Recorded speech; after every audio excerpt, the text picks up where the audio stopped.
इस समय हम अयोध्या सरयू नदी के घाट पे हैं। आप वीडियो में देख रहे होंगे, ये सरयू का नज़ारा है, सरयू का घाट है।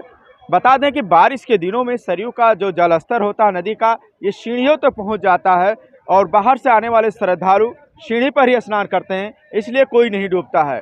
लेकिन जैसे जैसे गर्मी आरंभ होता है, यहाँ पे घटनाएँ हो जाती हैं।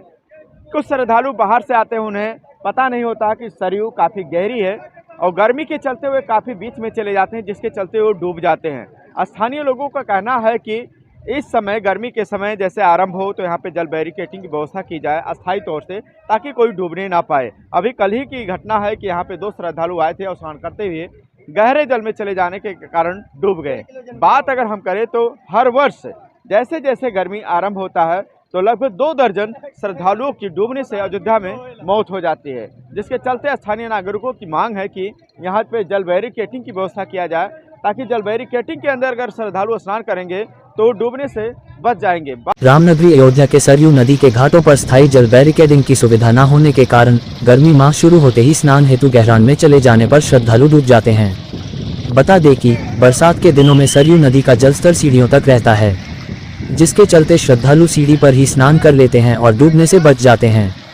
लेकिन जैसे जैसे गर्मी आरंभ होती है, सरयू नदी का जलस्तर काफ़ी कम हो जाता है, नदी की गहराई बढ़ जाती है। ऐसे में गर्मी के सीजन में श्रद्धालु अक्सर नदी के गहराई में स्नान को चले जाते हैं, क्योंकि सरयू नदी पर जल बैरिकेडिंग की व्यवस्था गर्मी में नहीं रहती है।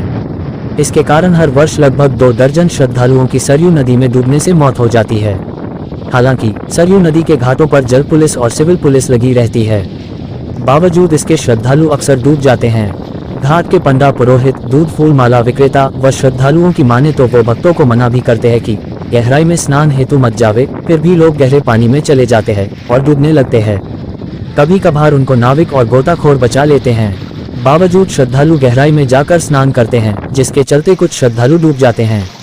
शासन प्रशासन की ओर से सरयू नदी में जल बैरिकेडिंग की व्यवस्था स्थायी तौर से न किए जाने पर गर्मी के माह में हर वर्ष सरयू नदी में डूबने की घटनाएं होती रहती हैं। इस संबंध में सरयू नदी घाट के स्थानीय नागरिकों की माने तो उनकी मांग है कि यदि सरयू नदी में स्थायी जल बैरिकेडिंग की व्यवस्था कर दी जाए तो कोई श्रद्धालु डूबने नहीं पाएगा। लेकिन शासन व प्रशासन सरयू नदी में जल बैरिकेडिंग की व्यवस्था कब करेगा, एक बड़ा सवाल है। बारिश के टाइम पे एक सीढ़ी है, सीढ़ी पे जब पानी रहता है और उसके बाद श्रद्धालु जितने आते हैं स्नान उसी सीढ़ी पे ही करते हैं। सीढ़ी पे है कि जैसे गर्मी आरंभ होता है श्रद्धालु इसमें डूब जाते हैं सरयू नदी में। आखिर रीजन क्या है, कारण क्या है कि डूब जाते हैं? रीजन ये है कि पानी जब कम होता है, बारिश में जब गर्मी का मौसम आ जाता है तो गर्मी से अपने गर्मी में रहते हैं, ठंडी भी आता है तो ठंडी में कम दूर पे जाते हैं स्नान करने के लिए, और जब गर्मी में जाते हैं तो उनको अस्थायी रूप नहीं मालूम है कितना पानी है कितना नहीं, हलते चले जाते हैं, इसीलिए डूब जाते हैं। यहाँ पे बैरिकेडिंग होना ही बहुत ज़रूरी है। क्या नाम है आपका? ब्रजेश माझी।